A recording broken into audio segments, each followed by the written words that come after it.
Começa agora o programa Encontros Inteligentes.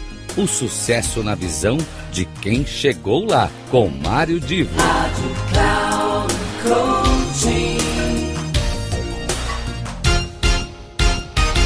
Começa agora mais um dos nossos momentos especiais, os Encontros Inteligentes. Aqui é Mário Divo e hoje eu conversarei aqui.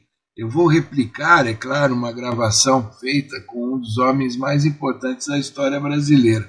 E é tão importante que é a figura associada a uma das mais relevantes empresas brasileiras no mundo, que é a Embraer. Esta conversa ela ocorreu anos atrás, mais para ser exato, em 2015, quando eu estava concluindo o meu doutorado e meu estudo, minha tese, meu foco era em desenvolvimento de marcas de grandes empresas. O que a gente costuma tecnicamente chamar de branding de grandes empresas. E eu conversei com muitas pessoas relevantes neste mundo que gerencia grandes marcas. E eu, nesta conversa com o meu querido Osiris Silva, eu acabei desenvolvendo o trabalho todo, a abordagem toda, que seria, para falar da marca Embraer, a gente já foi lá para o início da história da Embraer. Eu vou aqui contar essa história para vocês através do próprio criador da Embraer, Osiris Silva. Eu espero que vocês gostem. Eu volto mais tarde para o encerramento. Até já. Então, estou aqui conversando com o Dr. Osiris Silva e a primeira pergunta que eu queria lhe fazer é, e o nosso foco vai ser marca, né? Me conta um pouco de como é que foi o começo da Embraer em termos de, é claro, eu estou falando no aspecto de posicionamento da empresa, de os atributos que foram identificados. Como é que a Embraer se posicionou como empresa logo no seu nascimento no final da década de 60? Como é que foi essa história que gerou a Embraer? Bem, isso começou na realidade com o desejo de nós lançarmos a fabricação de aviões no Brasil, que estranhamente, estou falando aí em 1963, 64, estranhamente o Brasil com dimensões continentais, precisando do meio aéreo como um meio de integração nacional de um país continente como o nosso caso, importava todos os aviões. Quer dizer, isso era estranho, era um bocado estranho, mesmo tendo um pioneiro da qualidade de Santos Dumont, que deu partida no voo do mais pesado que o ar. E já tinha passado quase 60 anos do voo de Santos Dumont e os americanos e franceses ocuparam esse espaço. Então nós achamos que o Brasil devia fabricar aviões, e mesmo por causa não do ponto de vista do desafio internacional, mas sobretudo para atender as necessidades do país, que até hoje nós temos problemas de infraestrutura e o avião tem o poder de passar por cima da infraestrutura. E aí nós nos dedicamos profundamente a estudar a história da indústria aeronáutica no Brasil depois do Santos Dumont. E depois do Santos Dumont nós tivemos muitos pioneiros, muitos deles de valor, sem dúvida nenhuma, mas havia uma constante em todos eles, né? Quer dizer, essa constante claramente nos foi identificada como uma ausência de marketing e vendas. Havia sempre o olhar no avião como um produto tecnológico que devia ser fabricado no Brasil. E parece que nas estratégias dos pioneiros anteriores à Embraer, não que se satisfaziam, mas sentiam, vamos dizer, suficiente criar um avião, quer dizer fabricar um protótipo. O produto em si bastava. Não sei se bastava, mas não, vamos dizer, não se dedicava a mesma ênfase, no caso de marketing e vendas, que se dedicava à criação tecnológica do produto. Talvez fosse até uma questão de prioridade, eu não sei exatamente do que era, mas o que resultava desse processo é que nós entendemos claramente, depois de estudar bem a história da construção aeronáutica no Brasil, depois do Santos Dumont, nós entendemos claramente que o fator vendas era o fator principal que nós devíamos nos dedicar. E isso foi crucial naquela estratégia, porque se é vendas, nós tínhamos que estudar qual mercado nós tínhamos que atingir, o que esse mercado podia dar de retorno, e se esse mercado nos ajudava a equilibrar um empreendimento do ponto de vista econômico-financeiro, quer dizer, do ponto de vista dos seus custos, que nós tivéssemos vendas que pudessem remunerar tudo isso. E isso foi o que nos empolgou a partir de 1963. Quando eu falo nós, eu falo numa equipe muito pequena. Eu brincava até que o nosso trabalho não ia dar certo, porque era uma equipe de Silvas e Silveiras, né? Quer dizer, e Silva e Silveira não fabrica avião. E a gente até brincava, dizia, produz azeite, azeitona, empacota bacalhau, mas não faz... Agora, esse grupo ele era ligado à aeronáutica? Não, era um grupo lá dentro do Centro Técnico Aeroespacial, né? Casualmente os 5, na realidade 4, mas vamos somar um pouco mais os 5 colegas do ITA, todos formados pelo ITA Engenheiros Aeronáuticos, e que nós debatimos bastante isso, né? E eu não quero ser presunçoso com esse negócio, mas eu era um bocado estopim desse negócio, porque o pessoal muitas vezes não aceitava, inclusive, minhas ideias de que a gente poderia caminhar nessa direção, mas eu em particular me impregnei com a ideia da venda. Eu falei, se nós não fizermos um produto que venda, nós não vamos ter sucesso como todos os nossos predecessores não tiveram, porque nós tivemos casos notáveis de pessoas criativas que fizeram produtos excelentes, sem dúvida nenhuma, mas por um mecanismo qualquer que nós não chegamos a estudar cada um particularmente, mas não conseguiram sobreviver simplesmente porque eles consideravam o processo tecnológico de criação de projetos de avião mais importante, e realmente é bastante importante, porque sem o produto você não faz nada, né? Mas o fato é que foi aí então que dessas ideias nós chamamos, ok, vendas, ótimo. E aí começamos a analisar o mercado brasileiro. Claramente ficou na nossa cabeça que não podia ser um projeto nacional. O mercado brasileiro não supriria a demanda necessária para equilibrar os investimentos em múltiplas tecnologias, que é o caso do avião, né? Pode imaginar claramente a variedade da equipe técnica necessária para produzir um avião. Tem que passar praticamente por todo o conhecimento disponível do ponto de vista tecnológico que está embutido dentro do avião. E, evidentemente, para remunerar todas essas tecnologias, nós tínhamos que pensar em quantidades que nós, de cara, com estudos relativamente simples, nós chegamos à conclusão que o mercado brasileiro não satisfaz. Então, aí surgiu a variável de mercado internacional. Nós precisamos de um mercado internacional. Aí dizemos, ok, mas em que direção? O avião pode ter, como nós sabíamos da época, tinha avião de um lugar, como tinha avião de 40, 50, 100 lugares ainda não existia nessa época. Começaram a surgir exatamente no começo dos 60, quando o motor a jato foi criado e aplicado pela primeira vez em 58 no 707. Aí nós começamos a vislumbrar aviões de maior porte.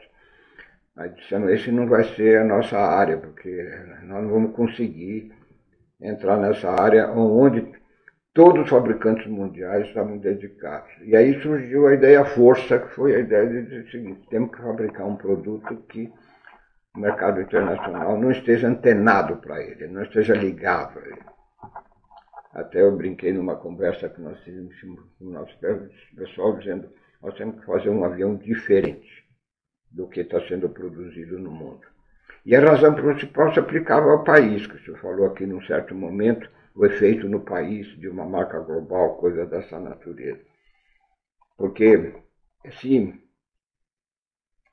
nós fôssemos fazer um produto que só atendesse simplesmente o mercado brasileiro, certamente não, como a mesma doença que tinha de valor de demanda, o número de aviões que seriam necessários, nós não equilibraríamos o negócio. Então tinha que ser um avião internacionalmente demandado, mas não fabricado por ninguém. Era um desafio gigantesco. Tinha gente que ria disso. Esse avião não existe. Avião de tudo quanto é tipo. Os helicópteros já estavam entrando. A chamada domínio da decolagem vertical, que era um dos temas que agitava todo mundo lá, e como resolver os problemas da decolagem vertical, do deslocamento, etc. E aí foi nesse diapasão durante bastante tempo, a gente dialogando bastante, qual que seria esse avião diferente que podia nos dar uma chance de chegar a um mercado, não só nacional, mas internacional, com volume de vendas que pudesse justificar um esforço de produzir tecnologicamente, aí sim, o melhor avião que pudesse satisfazer essa demanda em potencial não coberta. Em outras palavras, falando bastante simples, o ideal para nós era encontrar um avião que não suscitasse interesse e, ao contrário, fosse outro extremo, provocasse até crítica que ele não seria viável ser produzido. Não estimular uma concorrência Não estimular precoce. a concorrência, mesmo porque nós tínhamos também subjacente nas nossas ideias de que num impacto direto do nosso produto com qualquer concorrente externo que dominava o mercado, naquela época eram os americanos, os franceses, com alguma participação também da Alemanha, da Grã-Bretanha, da Holanda, nós seríamos derrotados. Nós sabíamos que as condições de investimento no Brasil ainda hoje são piores do que nesses países. Quer dizer, o estímulo ao empreendedorismo, a forma de empreender desses países é bastante mais. Na época, a gente estava no início de um período militar, né? Nós estamos durante o período. Então, era a fase inicial, porque a gente está falando dos anos 60 ainda. Porque aí logo, isso eu estou falando para vocês, 63, mas 64 iniciou o período militar com uma linha de pragmática governamental muito maior do que nós tínhamos tido no caos que precedeu. Então, a pergunta é se houve apoio deste governo militar no sentido de ter uma indústria aeronáutica brasileira? Sim, mas a posteriori. Nesse momento, nós não entramos com cogitação política de participação do governo, mesmo porque nós achávamos que o empreendimento dessa natureza deveria ser privado. Mas nós não entramos em cogitação. Eu confesso para você que isso surgiu depois. É claro que quando você fala em venda, você tem que falar em fabricação, né? Mas no momento nós estamos em seleção do produto. Que produto que pudesse preencher essas condições de, uma vez fabricado na qualidade correta, e tudo que se aplicasse, que ele pudesse concorrer e vencer no mercado mundial, não somente no mercado nacional. Eu acho que essas ideias você compreende como eram importantes para orientar. É uma questão de escala, né? Para orientar o que nós estamos pensando. E aí, sinceramente, eu acho que nós perdemos, eu não vou precisar o tempo, mas cerca de quase 2 anos de pensamento desse negócio, até que aconteceu algo que rompeu que nos deu uma ideia de como nós podemos prosseguir, e que esse avião, vou colocar entre aspas, que esse avião não demandado, aliás, demandado, mas não acreditado pelos produtores correntes, existia, ocorreu de uma circunstância muito chata, eu diria. Nós tivemos, no final de 64, nós tivemos 3 acidentes aeronáuticos de linhas aéreas no país, muito sérios. Morreram todos os passageiros em 3 voos durante 1964. E isso causou um clamor público, lógico, não sei se você sabe, mas até 1944, os aviões de linha aérea no Brasil, que eram muito poucos, diga-se de passagem, não eram tripulados por tripulantes brasileiros. E muita gente que voava nessa época, em 64, ainda era remanescente dessa crença que os pilotos brasileiros não mereciam confiança. Não eram bem treinados, não eram bem formados, coisas desse tipo. E isso levantou uma grita muito grande quanto à segurança de voo no Brasil. Foi quando a aeronáutica tomou a iniciativa de criar uma comissão de alto nível para estudar o nível operacional da segurança no Brasil. E o presidente dessa comissão, que era um brigadeiro, ele convidou o CTA de São José dos Campos para assessorar a comissão. E, casualmente, o assessoramento da comissão caiu no nosso departamento. O meu departamento era o departamento de aeronaves, eu chefiava o departamento, e caiu no nosso colo esse negócio. E aí eu tive que mobilizar a minha equipe para trabalhar como assessor dessa comissão. E nós começamos a trabalhar nisso, coletar dados e tudo isso, e fornecer o que o pessoal da comissão, do coração da comissão, precisava. E foi aí, durante esse processo, que nós tivemos acesso a uma quantidade imensa de dados da aviação civil, não só brasileira como estrangeira. Eu diria quantidade imensa, não nos termos de hoje, a gente tem que pensar no termo daquela época que não tinha informática, não tinha internet, que não tinha coisa nenhuma desse negócio. E foi então que, estudando esse negócio, estudando tudo isso, nós notamos uma coisa extremamente interessante, que nós não tínhamos dado conta, né? Que as cidades pequenas estavam deixando de ter transporte aéreo regular. Porque quando terminou a Segunda Guerra Mundial, houve um surplus daqueles aviões que já tinham sido fabricados para a guerra, em particular o famoso DC-3, que era vendido a preço de banana pela Força Aérea Norte-Americana, e populou o mundo com um sistema de transporte aéreo que visitava as cidades menores como as cidades maiores. Resultado, nós chegamos a ter, segundo os dados que nós coletamos, naquela época eu estou falando em fim de 64, nós chegamos a ter quase 400 cidades que tinham transporte aéreo regular na sua porta. Só para você ter uma ideia, hoje as nossas linhas tronco vão 69 cidades somente. Imagina, nós chegamos a ter 400. Todas com aeroporto para DC-3. Para DC-3. Então, que é um aeroporto razoável. Em termos de pista. Uma pista de 1.200 metros, não pavimentada, tudo isso, o DC-3 nadava de braçada dessa área, né? Quer dizer, portanto, não tinha requisitos de infraestrutura que os aviões modernos exigem. E foi aí que o DC-3 populou tudo esse negócio. E qual não foi nossa surpresa quando nós vimos essa estatística que atingiu seu topo em 1957 para 1958, nós estamos em 1964, que em 64 nós tínhamos apenas 45 cidades atendidas com transporte aéreo. Aquele dado, quando bateu na nossa mesa, nos chocou. Então, espera aí, 400 cidades atendidas em 1957 e somente 45 cidades em 64. Nós tínhamos, por quê? A pergunta lógica, né? E o porquê ficou claro, né? Os jatos entrando no serviço, ganhando tamanho, necessitando melhor infraestrutura, pista pavimentada, coisa dessa natureza. As linhas aéreas abandonaram as pequenas cidades.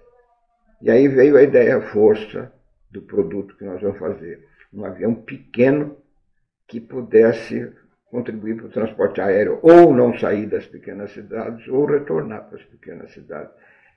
Porque nós colocamos uma pergunta na nossa frente, que realmente a resposta era óbvia, dizendo o seguinte: as cidades médias e pequenas do futuro não vão dispor de transporte aéreo regular? E a resposta óbvia é claro que vão, e vão precisar, né? Agora, com que equipamento?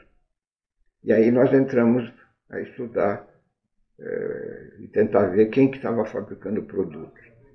Algumas companhias estavam, em particular nos Estados Unidos, mas chamavam esses produtos de commuter, avião comutador, vamos dizer assim, indicação. Mas muito pouco. E não havia nenhuma linha aérea de transporte aéreo regional. E foi quando começou a criar na nossa cabeça o transporte aéreo regional. Verificamos nos Estados Unidos o fenômeno era o mesmo. Com uma precariedade muito grande de dados, que você pode imaginar, né? Quer dizer, a gente via por revista, não tinha os meios que tem hoje. Mas, de qualquer maneira, aquilo nos convenceu que aquele podia ser um avião diferente que nós podíamos imaginar, um avião menor que atendesse as pequenas comunidades. E nessa época que, por exemplo, no Brasil eu me lembro que a TAM usava o Fokker, né? Não, mas isso já vai bem mais na frente, né? Que era um avião relativamente não, pequeno. mas isso já era na frente, isso já não era, estou falando de 64, 65. O Fokker acabou chegando quase na década de 70. Quer dizer, mas nessa época não tinha ninguém pensando nisso. Na realidade, as grandes companhias como a própria Fokker estavam fabricando aviões, porque na realidade o que aconteceu foi a invenção do motor a jato. O motor a jato o primeiro motor a jato comercial foi de 1954. Mas foi descartado para o transporte aéreo por causa do consumo muito alto. Mas aí, quando a nova configuração de aviões para voo de alta velocidade surgiu, a produtividade do avião com o motor a jato era melhor, independente do consumo de combustível. E naquela época foi tudo isso beneficiado com petróleo a $3 o barril. Então você pode imaginar que o problema consumo não era o problema como nós temos hoje. Hoje, o item de formação dos custos operacionais das linhas aéreas, o mais importante é o consumo de combustível. Voltando àquela época, então nós olhamos e dissemos o seguinte: poxa, há um buraco no mercado. E aí nós ficamos até felizes da vida, porque os primeiros contatos que nós fizemos com todo mundo, inclusive com as linhas aéreas, todo mundo dizia: é inviável. Um avião pequeno que possa trazer rentabilidade para a operação de transporte aéreo é inviável. Aí nós dissemos: olha aí, produto que está demandado, as médias cidades, as cidades de menor demanda, querem o transporte aéreo, existe uma demanda, mas o produto todo mundo acredita que seja inviável. E aí veio a pergunta que respondeu tudo, né? Se nós fizermos esse avião viável, nós conseguimos uma posição de mercado onde ninguém vai nos incomodar, a concorrência não vai se mover a não ser para nos criticar. E então, meus queridos, gostando aí da história da Embraer, vocês notem, a Embraer nasceu de uma situação em que todo mundo dizia que era inviável o que ela ia produzir. E mais um exemplo aí de que a gente tem que acreditar no próprio taco e ir para frente e sempre construir o caminho que a gente acredita. Essa história, claro, ela continua na semana que vem, porque tem muito mais coisa interessante, incluindo, como eu já citei anteriormente, a própria história da marca da Embraer. Não deixe de acompanhar a sequência na semana que vem da minha conversa com o fantástico Osiris Silva. Até lá.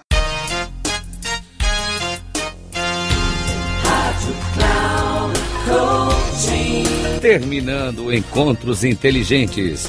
O sucesso na visão de quem chegou lá, com Mário Divo. Rádio Cloud Coaching.